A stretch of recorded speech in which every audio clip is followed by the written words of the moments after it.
iemācījos knipelēšanu 1995. gadā pie Dagmāras Prībergas Rīgā. Šī mācīšanās bija pamatā tādai lietai, ka man nebija neviena papīra, nevienā rokdarbos. Man nebija neviena diploma rokdarbos.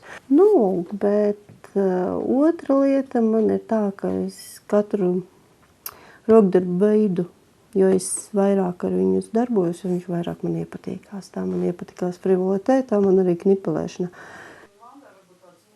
Pārsvarā knipelēšanu etnogrāfijā izmanto tautas tērpos, bet patīk ļoti mūsdienīgi darbi.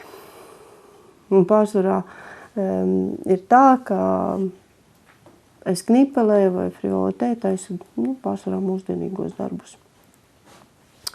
Jo patīk arī mūsdienu ikdienā ienes šīs mežģīnes, kas nav rūpnieciskās, bet pašu rokām darinātas. Knipelēšana ir tā, kamēr man vismaz ļoti grūti gāja mācīšanās. Un kāpēc? Tāpēc, ka sasprindzināti muskuļi un tu nesaproti, tu visu laiku esi saspringts. Bet tad, kad tu iemācies, tad jau vairs tas nav tik grūti kā jebkuru tehniku. Ir skaistas lietas, ko var uztaisīt knipelēšanā. Vienkārši pasakainas. Tāpat kā frivolitē, tāpat arī knipelēšana. Tā ir tiešām valūta. Tā ir vērtība, kas viņa neiziet no modes, viņa varbūt mazliet tehnika tiek piemirsta un nestrādā, jo toreiz, kad es sāku mācīties, tad viņa vienu brīdi bija vispār piemirsta tā tehnika Latvijā vismaz. Un tad Dagmāra un Prīberga un Ira Ozola no Rīgas, viņas to tehniku atkal atmodināja. Un tad tad mēs meklējām rakstus, tad mēs paši zīmējām un tautas tērpiem un galvas autos Latgalē.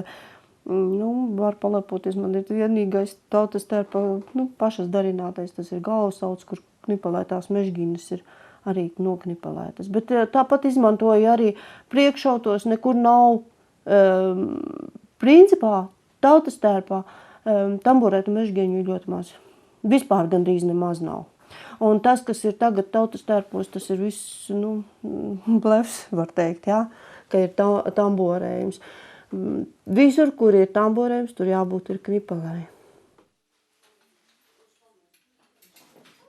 Te ir vajadzīgs aprīkojums, Kāpēc viņš nav tik dārgs, cik, kā lai pasaka? Piemēram, šīs knipeles man nāk no Daugavpils. Man viņas ļoti patīk. Viņas ieguļās tā skaisti rokā labi.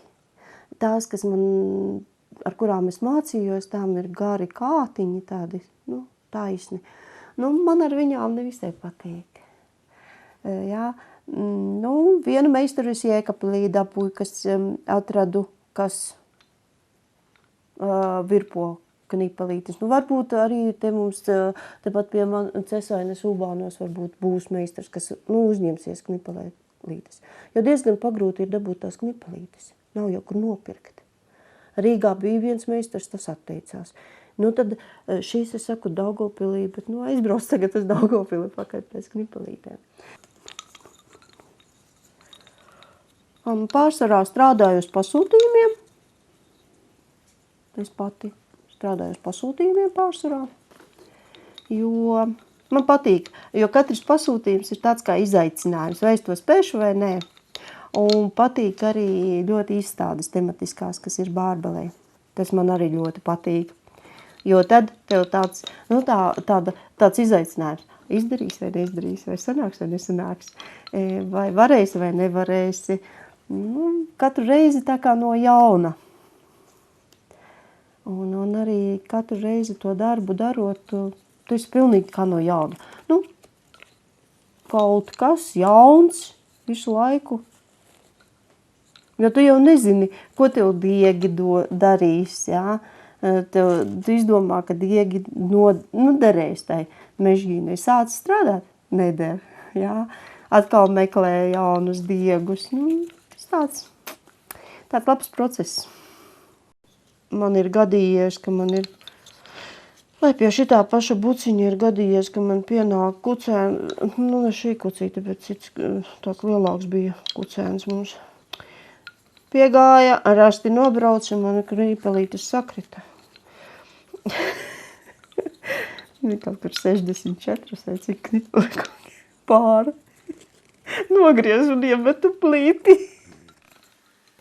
Tā ir vienīgā tehnika, ko nevar paņemt līdzi autobusā un vilcienā. Un, nevienmēr jau es paspēju to izdarīt, ko Dagmāra lika. Un tad es domāju, labi, es vilcienā. Gulēt neiešu. Pastrādāšu vilcienā. Nevar. Bet frivolitē, piemēram, tamborēšanu, adīšanu, to jau var arī vilcienā darīt.